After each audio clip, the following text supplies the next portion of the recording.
On today's Locked On Thunder podcast, I'm going to tell you why Cason Wallace is a lock for the all-defensive team.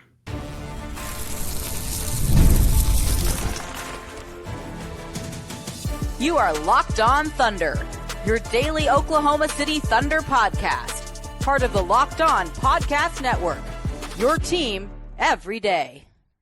Let's get it going on the Locked On Thunder podcast and the Locked On Podcast Network, your teams every day. Now the number one sports podcasting network in the world. I'm your host, media member, and beat writer for ThunderOnSI.com, Rylan Styles. Follow me on Twitter at Rylan_Styles. Follow the show on Twitter at LOThunderPod.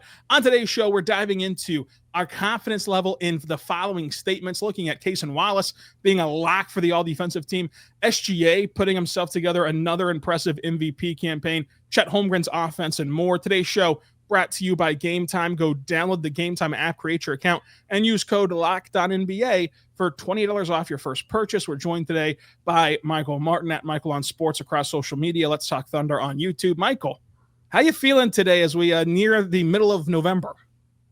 We are getting to the thick of it with the regular season. We're getting our sea legs under us. I mean, it's been a quick turnaround for all of us post-finals run, but I'm feeling good. How are you? I've been doing good. I want to ask you this off the cuff. What's been the most interesting fan fodder for you so far when you're surfing through social media? Has it been the dreams of this Thunder team breaking the win record and all that people have discussed when it comes to that? Or has it been the collapse of the Clippers, who lost again on Sunday afternoon, and they have that unprotected pick, Oklahoma City does, from LA? It's the Clippers. It's more fun just to see, well, because you have two fan bases going at it with that. With the Thunder, can they chase 73, 74 going back to back? It's just one fan base kind of talking, and you'll have a few other ones kind of going back and at them. But with the Clippers, like, not to kick people while they're down, but it kind of reminds me of the Mavs last year of you're just kind of laughing at just how crazy it is. You're kind of laughing at least it's not me in that situation. So I'm going to have to go with the Clippers. Yeah, with the Clippers, it's like it also means more. It's like the SEC. Like if the Clippers hand over the Thunder a top 5 pick in the draft, that would literally be unbelievable. And if this Thunder team goes and breaks the win record, it's like, yeah, that's cool. But on some level, it doesn't mean a ton after you've won a championship and you're looking to win another championship. Like I think that everyone would much prefer that the Thunder don't win 70 plus games in this season, but they do win back-to-back championships, and they do that by taking care of themselves and resting up at the end of the season. Whereas this pick, like if they somehow land a top pick in this loaded draft class where you're looking at Darren Peterson, Cam Boozer, AJ DeBan, so you're looking at Nate Amint from Tennessee, like Caleb Wilson, like if they somehow land a top player in this draft, all because of that Clippers trade, which is already like the most lopsided trade in NBA history. It feels like outside of the Luka trade, which is just unreal that in short succession we've had to already change that title. But it's just the Clippers. It has to be. And it has to be them because of the fact that you didn't expect it. Like this Clippers team, after the offseason that they had, and they were boasting up John Collins, and they were boasting about the Bradley Beal. He's going to reshape his image in LA, and now he's out for the season. It's not looking good for the Clippers. And there's also an investigation looming over their head. Yeah, with the Clippers, it's almost like the Thunder are coming back around once again, where it's like, we've stolen your house, we've taken all your money, everything in your bank accounts, your car, and then you circle back one more time to this guy who's on the street and you go, give me your shoes too. I need everything. And the Clippers, it's unbelievable for them. So yeah, I'm right there with you. Of like going back to back's the most important thing. Winning 74 whatever games would just be sort of NBA legacy stuff. But as they've said many times, doesn't mean a thing without a ring. It doesn't, and there's a lot of talk right now about how the Warriors run, for example, it was really a detriment to them to go break that record. But let's get our concern meter and our confidence meter, I should say, 1 through 10. 10, of course, being that you think that this is an absolute lock to have happen. 1 being that you don't think it's going to happen at all. On the following Thunder statement, starting out with this one, Michael, Cason Wallace is a lock for all defensive team. I would say that's around a 7. Just given some of, I think that there's going to be some level of the voters wanting to give this Thunder team a lot of credit for how good their defense is going to be, once again being an all-time regular season defense. But we know that Dub's going to miss a lot of games. He's probably not going to be even eligible. Dort and Caruso, I think, might be in the same boat. But what Cason's been able to do of just leveling up with his work in the film room, he's one of the league's leaders in steals, total steals per game. He's been really, really impressive. So I'd be pretty surprised if he doesn't get it. But then again, like you have certain guys like Wemby's coming back. He wasn't eligible last year because he didn't play enough games. And with it being positionless, that's where I would get a little bit more nervous, but more confident than not. How are you feeling? Yeah, I'm all the way up at like a 9.8, close to a 10, because like it is positionless. That does throw a wrench into things. But this Thunder defense is already the best defense in the league. And like the last update, they were 6 points better than number 2 without having a large chunk of their defensive presence. Like Jalen Williams, yes, has missed all of the season, but Alex Caruso has missed multiple games. Chet Holmgren has missed multiple games. Even Cason Wallace missed a game in that stretch as well. And yet here they sit as a team.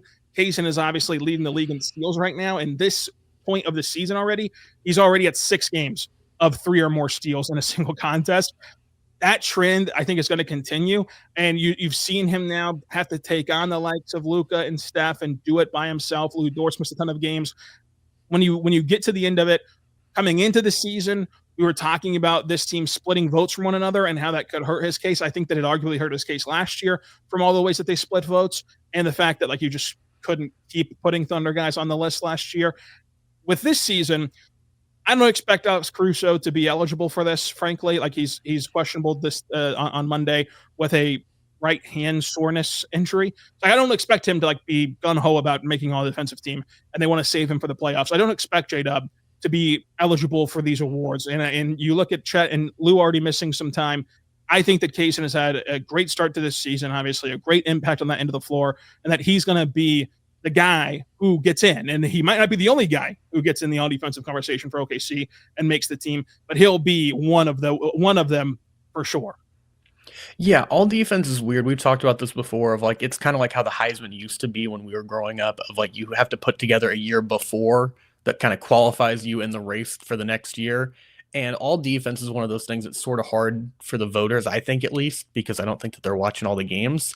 And defense is super, super reputation based. So like it took Lou forever to crack that list. So I'm optimistic for Cason, but I'd be a little bit wary of some of those little factors like that. But he's been awesome this year, and not to say that they've like babied him in any way, but it feels sort of like they've taken the training wheels off this season in terms of just unleashing him. Some of it's been, just opportunity based and situational with Lou and AC missing some games. But what he's been able to do, you mentioned those 3 matchups of Ja, Steph, and then Luka. He's been unbelievable.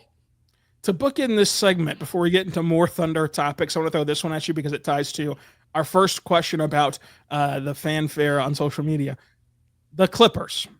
The Clippers are going to make the play-in tournament. On a scale of 1 to 10, how confident would you be as they sit right now in the 11th seed, 4 and 9? But the Jazz are at 10. The Jazz have to bottom out, and they have to do that in a hurry because the Thunder own a top 8 protected pick from the Jazz. And the bad part about this for the Jazz at sitting at 4 and 8, which is nothing to truly write home about, but better than we expected. Like you look at the positions in the pecking order of which like they would for sure own their pick and have no chance to slip to 8. That's only at the top 3, and at the top 3 teams, they all have 1 win already. New Orleans has 2 at 3. Brooklyn has 2, tied with 3. And then you have Sacramento, Dallas, Memphis. Like it's getting late early for Utah to start bottoming out, so they need to start doing that, and that's one spot that already opens up. The Suns right now are 6th in the NBA. We're not sure if that's going to hold or not. So on a scale of 1 to 10, how confident are you that this Clippers team just simply makes the play-in? I'd say like a 3 or a 4, and maybe this is wish casting, but watching this team, like we saw them earlier against the Celtics earlier on Sunday, and they put up a good fight. But for a lot of that game before that comeback, they just looked like a team that was just sort of beaten down and sort of defeated, like they didn't have a lot to play for. And I think they're desperately waiting for like Kawhi to come back or some sort of shot in the arm. But James Harden looks tired. I've made the joke all the time of like, you can count on one thing, and that's James Harden. He's not going to quit on your team. But like, it's going to be really, really tough sledding for them, especially in this Western Conference. I think Dallas has a ways to go. They could jump up a little bit. I think the Grizzlies are the most obvious team that you look at of just like their competence. They get Zach Edey back. They look a little bit better. But the Clippers, it just feels like their talent level isn't there between guys like Beal being out, even though he was a detriment at times. Kawhi's missing a lot of games. And then Zubac especially, I think, is the biggest piece. He just doesn't look like himself. So I'd put it around a 3 or a 4 of them making the play-in. But beyond that, I'd be pretty skeptical. Yeah, I would have it as a 5 just because it's kind of right in the middle, and I could see it going either way. I really don't want to buy into this being like some disastrous season from the Clippers, wire to wire. Like, I think that at some point, surely they'll figure some of this stuff out. And with Kawhi coming back, that would help. Although the question is, for when does he come back and for how long is he back? Because he's not one to play. My biggest concern that would push me toward the 4s, the 3s, the 2s on this meter would be the fact that Bradley Beal's out for this season, simply because I already questioned if he could replace the level of production you got from Norman Powell last year. He didn't to start this season when he did play. Now he's out for the year, and now you just have no chance to replace that production. Chris Paul has not looked good to start this season. A lot of the moves that you touted in the offseason for the Clippers have not paid off for them, and we'll see if it does or not, but it certainly cannot go above a 5 for confidence that they're going to make even the play-in, which even in the play-in, if they were to make the play-in and still lose in that tournament, they'd still be handing OKC a lottery pick. And with the flattened lottery odds, we've seen every year a team jump up. Most notably last year, the Dallas Mavericks lost the play-in and jumped up to get Cooper Flag in the NBA lottery. So it's going to be interesting to see how this all plays out. But coming up, we're going to go on this meter again, the confidence meter in Chet Holmgren, his offensive leap being real. But first, I want to tell you right now, but good friends over at Robinhood, folks, go check out Robinhood today, because Robinhood is awesome. Your ambition just met its match. With Robinhood, you play for the win, not just on game day, but every day. Looking at the opening that you have, beating your PR, beating it again, channeling that drive into your money is a good thing. Robinhood puts you in control of your money. Trade stocks and ETFs, options, futures, crypto, all in one platform. You can now build and execute your own trades from a desktop with Robinhood Legends advanced tools, or take advantage of the new Robinhood strategies with a tailored portfolio managed by a team of experts. You expect more from yourself, start expecting more from your money. Get started today at robinhood.com/yourmoney. Again, that's robinhood.com/yourmoney. Your money, your move. Also want to tell you right now, but good friends over at Game Time, folks, not a ton of Thunder home games to start this season, which is why, with basketball officially here, nothing beats being in the arena for the action, and you still can go get your first look at this Thunder team with Game Time. Let's be real. Getting tickets, though, sometimes can be a headache between waiting in queues, surprise fees, prices jumping right before checkout. It's easy to get frustrated, and that's what you want to do, is not get frustrated and go cheer on your team. And that's where Game Time comes in. It's the app that gives fans the advantage. It's your ultimate life hack for scoring amazing NBA tickets fast, easy, and stress-free. I love the fact that the price you see is the price you pay. No hidden fees at checkout, and there's zone deals. It's a complete game changer. You pick the section you want, and Game Time picks you the seats that you save the biggest on. You can find NBA tickets for under $25. Under $25 for NBA tickets. Take the guesswork out of buying NBA tickets with Game Time. Go download the Game Time app, create your account, use code LOCKEDONNBA for $20 off your first purchase. Terms and conditions apply. Again, that's code LOCKEDONNBA for $20 off. Swipe, tap, ticket, go. We're back on the Locked On Thunder podcast, on the Locked On Podcast Network, your teams every day. Here, talk with Michael Martin at Michael on Sports across social media. Let's talk Thunder on YouTube. I'm Rylan Stiles, and let's dive into our confidence meter of Chet's offense being sustainable. Chet Holmgren has had to step up with J-Dub out for the season so far. To this point, he hasn't made a season debut yet. Chet Holmgren has been someone who they've relied upon. You look at that game against Charlotte, it was really Shea and Chet that had the offense going to keep them afloat, keep them within 6 points, and then they eventually blew out the Hornets in the third quarter. Michael, on a scale of 1 to 10, how sustainable is this version of Chet offensively? I'd put it at like an 8 or a 9. I think the only thing that would hold it back is just sort of the shot frequency, because like when you get dubbed back, those shots have to come from somewhere. He's going to get more shots back. He's not going to just relinquish a bunch of those looks, and you don't want him to either. But I think the efficiency is here to stay. I think the mid-range has been an awesome piece for him to add. He just looks so much more comfortable and so much stronger. So I'd put it around an 8, but his process has looked really good. The shot looks good. The only thing I worry about a little bit is just sort of what we've seen in the past of his legs getting tired, the three sort of flattening out. But overall, I've loved what I've seen from him against Charlotte. He was just like, I joked about it on Twitter. It looked like he downed a 5-hour energy before he went out there. He was just everywhere.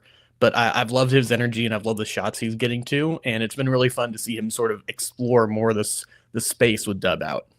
Yeah, he's been awesome, and the chemistry between him and iHeart has really grown since the last season. And the reason why I'm with you, like a 9 on this confidence scale, is because of the fact that he's doing it without relying on the 3-point shot as much. Like, obviously, it's still a big part of his game. And it's still one of his unique tools as a 7-footer who can go stretch the floor that way and shoot 39% from 3 on 4 attempts a night. However, he has a career high in cuts per game this season. He's getting to the basket more frequently on those cuts. He's also in the mid-range way more and knocking down a career high in the mid-range on his way to 19 points.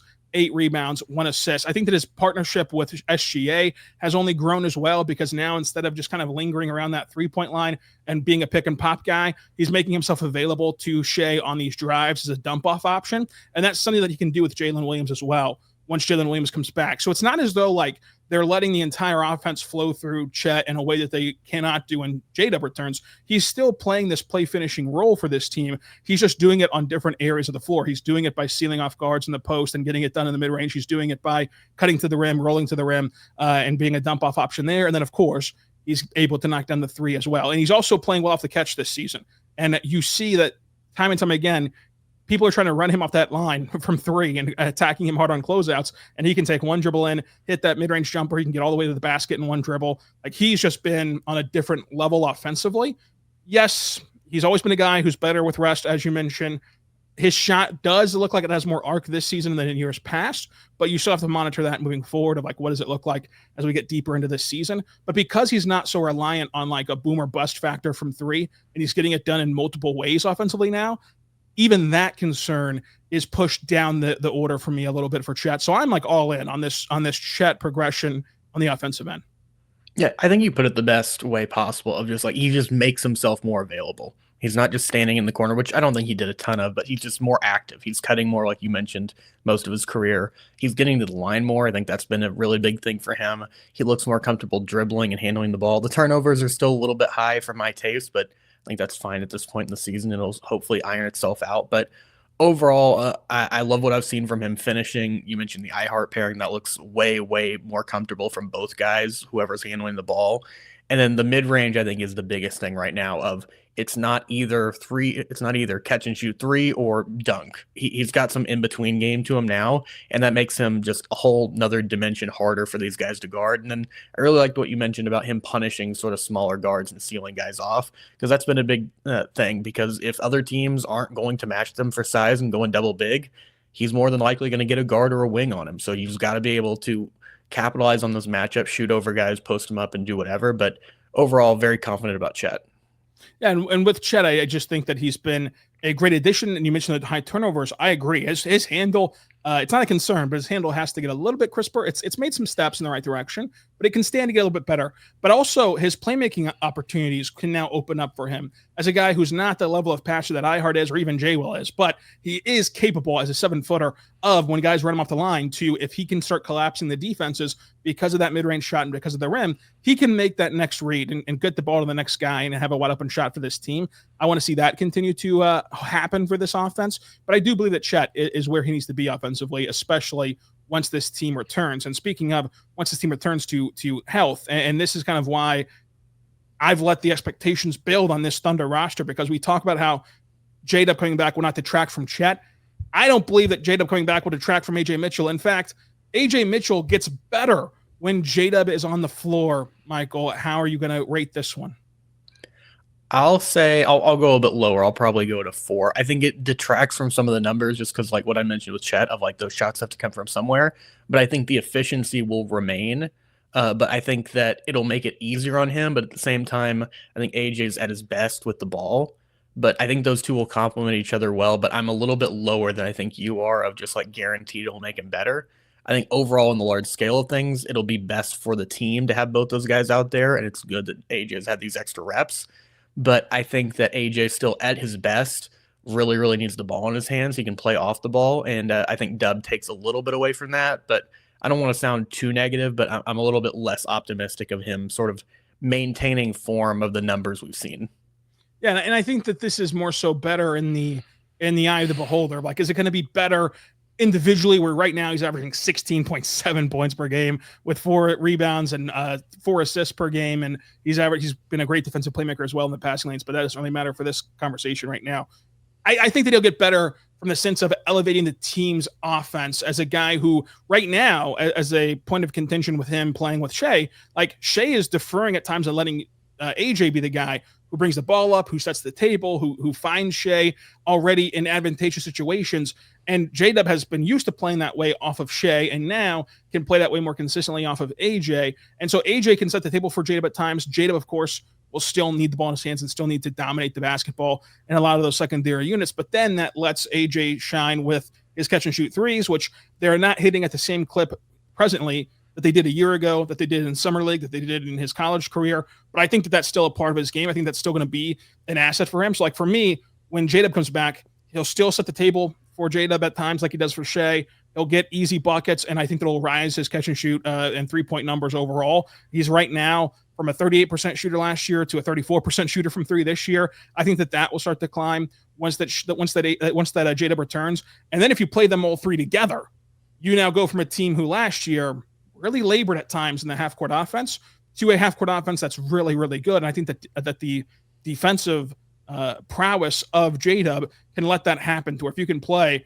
Shai and let's say Shai, Cason, AJ, J-Dub, and Chet, like that'd still be a very fun lineup to put out there. So there's just so many different ways that they can complement one another that I don't think it'll be a bad thing for this team or a bad thing for the impact that AJ has. Now, will it be a detriment to his point per game number? That I can see. And if we're just talking about like his basketball reference page getting worse, in the sense of like the counting stats, I would agree with you that I think that it would take a dip. If we're talking about his efficiency and his impact on winning, I'm very confident. I'm like at an 8 that AJ gets this team better once J-Dub returns. Yeah, I think that you hit all the points on the head of just like, it's going to be good having him back. It's going to be good with these two guys playing together. I'm more so thinking of like, you mentioned those lineups where Shai will defer to AJ. I'm thinking more of the lineups where it's the secondary units where it's just sort of the AJ runs the show minutes where it's just him. And I wonder how that's going to look with Dub. Both those guys can play on or off the ball. I would personally prefer to see AJ set up the table more for Dub where he just only has to think about scoring. But I think it's going to be an interesting dynamic. And then, yeah, I mean, holy cow, if you put all three of those guys together, what is that going to look like at the same time? And then AJ, as the shots go away a little bit because of Dub being back, it's also going to be a lot easier on him because he just slides down the scouting report of guys you have to prepare for and defenders that you can sort of allocate to him. Like if it comes down to, they play the Pelicans and, J-Dub's not going to be back obviously for this next game, but Herb Jones, who's he guarding? He's going to guard Dub. He's not going to guard AJ. So that's going to open up things for him. And you sort of have like this domino effect later on, but you're sort of swinging me a little bit more, but I'd say that I'm still slightly on the lower side. Coming up, let's talk about it. Is iHeart indispensable to this Thunder roster? Will the Thunder go win 70 plus games? And do the Thunder still just have one competitor in the NBA? But first, I want to say right now, my good friends over at FanDuel, go check out FanDuel today because FanDuel is incredible. The NBA is back. There's no better place to get in on the action than FanDuel. It's the official sports betting partner of the NBA. Even if you missed the start of the game or want to ride the hot hand, FanDuel, it has live bets for you that have everything from who's going to score the next point to who's going to make that fourth quarter comeback. Plus, you can even combine those live bets into the same game parlay for a shot at a bigger payout. It keeps every game exciting, especially when your team is making that late push. Right now, FanDuel is giving new customers $300 in bonus bets when your first $5 bet wins. Head to FanDuel.com, sign up today, and when you play your game with FanDuel, it's the official sports betting partner of the NBA. When you're a new customer, $5 bet, if it hits, you get $300 in bonus bets. You can do that right now for the Thunder's game tonight against the New Orleans Pelicans. The Pelicans on the second night of a back-to-back, and the Thunder on the road, favored by 17.5 points at FanDuel.com. Go check it out today at FanDuel.com. We're back on the Lockdown Thunder podcast on the Lockdown Podcast Network, your teams every day. Here to talk with Michael Martin at Let's Talk Thunder on YouTube, Michael on sports and social media. I'm Rylan Stiles. Let's dive into this one. Isaiah Hartenstein is indispensable to this Thunder team. How confident are you in that statement? 9 in the regular season, 10 in the playoffs. I think that what he brings to this team in terms of physicality, in terms of playmaking as a big, in terms of the floater, in terms of screening, it's been pretty indispensable. Like we all remember, like obviously guys have gotten a lot better on this team since then, but just you have these sort of nightmares remembering and deja vu of the rebounding versus Dallas in that series. And Hart, he just sort of erases a lot of those issues, and he's been awesome. He's been super reliable. He had some injuries last year, but this year he's been an Iron Man. He's been one of the more, I think he and Shea have been the only consistent starters who haven't missed a game so far this season. So I'd say he's incredibly indispensable just in terms of his culture fit, in terms of the passing, his basketball IQ, what he's able to do on defense, and how he's sort of able to mix and match in whatever role and whatever lineup you need him in. I 100% agree with you that like he is at I would just go ahead and give him an overall 10, but I agree. Like in the regular season, yeah, could you, I mean, the word indispensable is obviously misleading. Like, could you win a game without Hart in the regular season? Yeah. Sure. But it's like just his being on this team, you cannot replicate it. This team has a lot of redundancy on its roster. Like, you miss Lou Dort. Well, now you have Cason Wallace. Okay, well, you miss Aaron Wiggins. Well, someone else will step up and make shots from the bench. And like they have a lot of overlap in skill talent. They cannot recreate iHeart's physicality. They cannot recreate iHeart's presence around the rim, on the glass, and also the dirty work that he does. Nobody has wipe away screening ability like iHeart. Nobody can push a guy in a box out completely out of the lane and let someone else go clean up a rebound. Nobody can handle a post up, stand them up in the paint, and let Chet thrive as a help side shot blocker. Like nobody can do these things. And even the high post playmaking, like yes, Jay Will is really good at it. He's not iHeart, and that's no shot at Jay Will, but it's like iHeart is for a reason a top 50 player in this league. Like he's okay. Yeah, sorry, Jay Will's not at that level. So it's like nobody can do that on this roster besides iHeart. Those things, and because this team has such a luxury of talent and an overlap of talent, and they have so many pieces who they can be next man up because all these guys fit the system so well. Like it makes iHeart with that indispensable label of. Yeah, nobody else can do that what iHeart can do. And you're going to really appreciate the abilities that iHeart presents, because all those abilities that we mentioned, it's easy to overlook. It's easy to gloss over whenever this team is winning by 20. But if you didn't have them, you would then notice it in a big way. Yeah, I like what you mentioned about Jay Will and him, where it's not the idea that like Hart is good, that means Jay Will's bad at it. It's like, no, Jay Will's really good at some of those high elbow like passes and stuff. Hart is just better at it, and what we've seen from him, he's been awesome. I asked Mark about this last week about how he's gotten better, because I think people still forget, just because of how young this team is overall, that Hart's still only like 27. Like he's still got a long way to go, and he really focused on his finishing at the rim, which I've watched a lot of tape on. You can definitely see it. The hook shot looks smoother. He looks more aggressive attacking the rim, where before it'd be these DHOs and he's kind of just lost on an island of like, well, there's no one for me to hand it off to. And now he's just attacking the rim. So he's been awesome this season. And I think Thunder fans are in for a treat to watch him the rest of the way. Michael, this is the one that I'm hard and fast at a 10 on this meter. So I want to see if we agree, because we often agree, but sometimes we disagree. OKC will not try to win 70 plus games. Unfortunately, we're not going to disagree here. I'm at a 10 out of 10. I'd put it higher than a 10 if I could.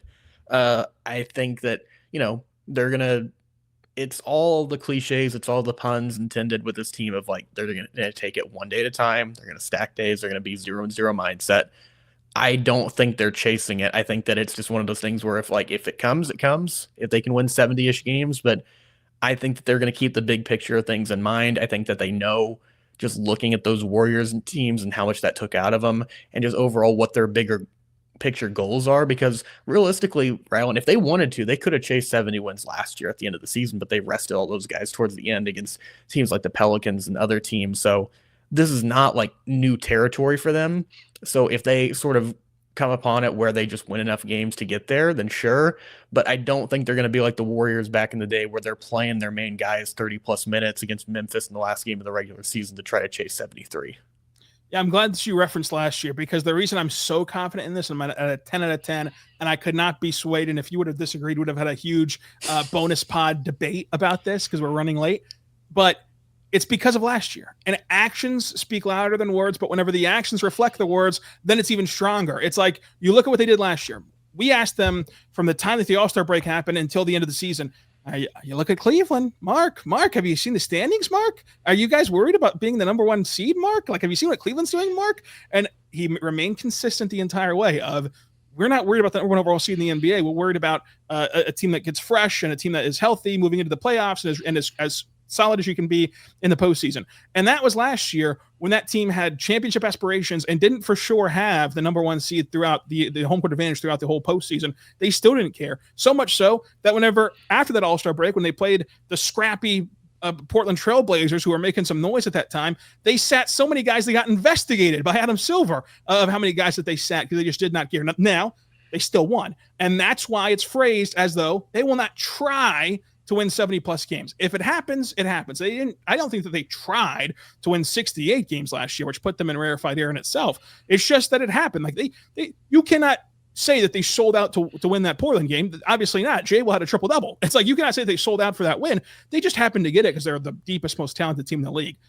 I think that this will be much of the same way. If they happen to win 70-something games, it would be because Jay will and these guys at the end of the season, at the end of the bench, like still keep winning you games. And that's why they're not going to win 70-something games, because to win 70-something games, you have to make an actual effort to go do that. And it's what the Warriors have always talked about whenever they did it, of like, yeah, you mentioned that last game of the season, probably could have stood to take some time off there. And I think that, it was the Road Tripping podcast that put it perfectly, of like, if this creeps into your mind as a goal, then once you accomplish it, you naturally have this sigh of relief, like, okay, we did it. Oh, wait, now we got to actually go do the real thing.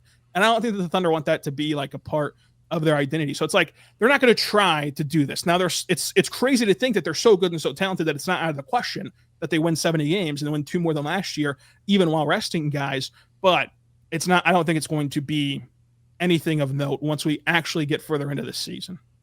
Yeah. I mean, to a man, I would bet every dollar in my bank account, so like $10, that if you talk to the Warriors from that season and said, if you could go back 73-9 or win the championship, everyone's going to say the championship. So I think this team has their focus. They're not really worried about it. And some of it just does come down to of like, who are you playing late in the season? Like we all make the jokes about, Mickey Mouse March.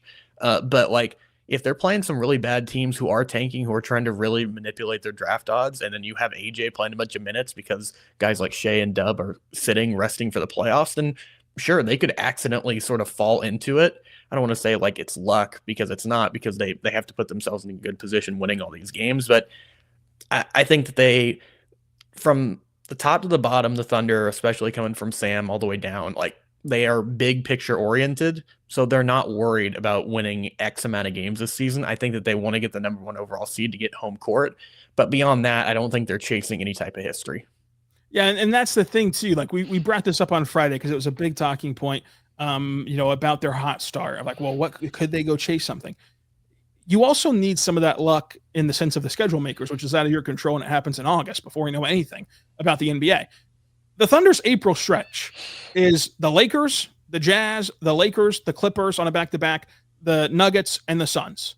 It's like, well, if we believe that the West is going to be as finite as we do from 2 to 10, like the Lakers, Clippers, and Lakers again, and Nuggets, they're going to be trying to win. The Suns are amazingly in the playoff conversation right now. We'll see what happens at the last day of the year. And then the Jazz will certainly need to lose that game. Like, assuredly, will need to lose that game. So it's like you have one game, maybe 2, where it's like, okay, the team's just going to give it to you. Other than that, you'd have to really put your guys out there and get wins over the rest of that grouping. And the Thunder are not going to put themselves in that position. It's just not worth it. It's just not worth it. Like, you look at what happened to that Warriors team.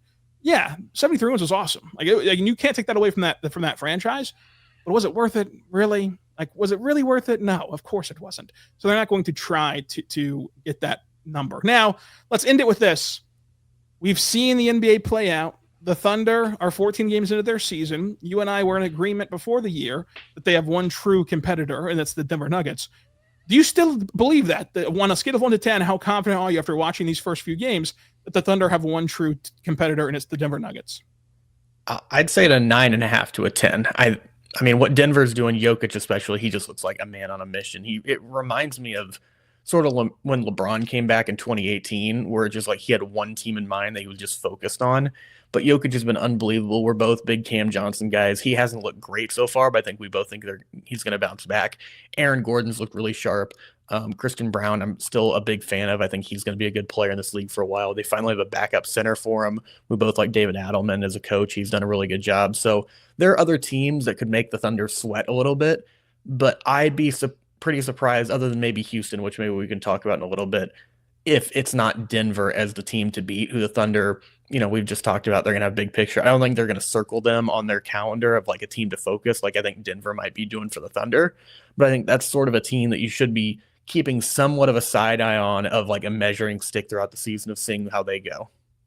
Yeah, and Denver's looked awesome. And you mentioned it. Our guy Cam Johnson has not played particularly well for them. However, we also did call it in the summer where we were like, listen, the thing that's going to happen here is it's going to be a slower start because they don't have that chemistry. And Jokic is a very much guy who you play next to that you need to build that chemistry up with to fully maximize who you are. And can they maximize that in an 82-game window? I still believe that they're going to. Now, they haven't done it yet, and perhaps it's just too much to overcome. The years and years of chemistry with Michael Porter Jr., it's impossible to replicate in 82 games. I think that they're going to figure this out pretty easily, and they're going to be the biggest threat. And I agree with you at a 9.5 because I think that I can't get to a 10 until the deadline's over with. Of like the Rockets, if they figure out the point guard situation, then the Rockets to me leap up into this tier with Denver because of what we see that they can do defensively and how unique they are with their front court. Matchups make fights and styles makes fights, whatever the saying is. Houston can put together that matchup against Oklahoma City that really makes them work for everything. And if you really take a 5,000 feet view of this thing, who can make the Thunder work for what they need to accomplish? It's Denver and it's Houston's defense, and Houston just needs a table setter for them and a solid point guard for them, because right now, I mean, you simply cannot play reach up against this Thunder team in a playoff setting. You just cannot do it. You can play them 0 minutes against a Thunder in a playoff setting. And if they can somehow figure that out between now and the deadline, and they get Dorian Finney-Smith back, my guy, like I think that the Rockets could be something of a force, so I can't lock it in at 10 right now. I'm going to bump it down to a 9.5 with you. But Michael, really tough week this week, huh? Pelicans, Kings, Jazz, Blazers, and by tough, I mean tough for us to watch. I don't want to watch the Kings play basketball again. I don't want to watch the Pelicans with James Borrego pacing the sidelines tonight. However, it's our job. Someone's got to do it, so I guess we'll be the hero. Some would call us heroes. We're just doing our jobs. But are you looking forward to anything this week? I mean, I want to watch Derek Queen play. That's kind of independent of the Thunder. I want to see Jeremiah Fears play. He's been really interesting, but I want to see this Portland matchup again. If we finally get this Thunder team of like something to play for sounds bad, but like they can get their lick back of the one team who has beaten them. And I'm interested to see how they respond, because we all know the circumstances of like third game in 4 nights or second night of a back-to-back, all those things that happen, all those guys who missed the game where the Thunder just looked dog tired and they still blew a lead to the Blazers and were right in it at the end. I mean, if Isaiah Joe's shoe was half a size smaller, he gets that 3, maybe they go to overtime. So I think that's the most interesting thing to me, of just like, how do they handle that? How do they approach a team like that as Portland comes in with some confidence after beating the Thunder? Yeah, you look at Portland, like they had been a very fun storyline, but now they've lost 4 of their last 5 games, including to the Dallas Mavericks, including a 20-point loss to Houston. However, why I agree with you, this is the game. Like if you're looking at this week and you're saying, the holidays are right around the corner, I've got a lot of stuff to do in my personal life, I'm going to rely on Lockdown Thunder to recap these games for me, I'm not going to be able to watch them. Try to watch Sunday, because Portland is not on a back-to-back. Neither is the Thunder, so they both have that rest day after a Friday game. It's going to be in the Paycom Center. It's going to be a lot of fun to watch these two teams play. And, of course, of all the options, they're the most competent team on the list of teams that the Thunder do play this season. This week, I should say, sorry. The record prediction, it's got to be either 4-0 or 3-1. So which one is it, Michael? Yeah, it's 4-0. I don't think that they're losing another one to this team. And then the rest of the schedule, like, we know how soft it is. I mean, the Kings are trying their darndest, but they don't look very good. The Pelicans are the Pelicans, or they're just sort of just lost at sea. I don't think that James Borrego, the new coach, is going to just reinvent this roster where suddenly, you did the ad run earlier of 17-point favorite for the Thunder. I don't think he's going to swing their roster by 20 points here. So I'm going to go 4-0. Now, Michael, let them know where all they can find you and what you've got cooking up. Yeah, Let's Talk Thunder on YouTube and on TikTok and Instagram.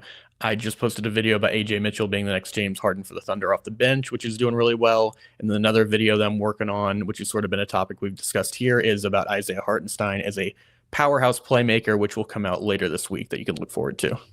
Go check all of that out. You can subscribe to Lockdown Thunder anywhere you get your podcasts from, including on YouTube. We have a 5-day-week show, plus our 4 live streams. Me and Derek Parker Monday and Thursday, 2 p.m. Central. Myself and Jeremy Lamb on Tuesdays and Thursdays at 3:30 Central with Tyler Jones. Go check that out. Until tomorrow, be good and be good to one another.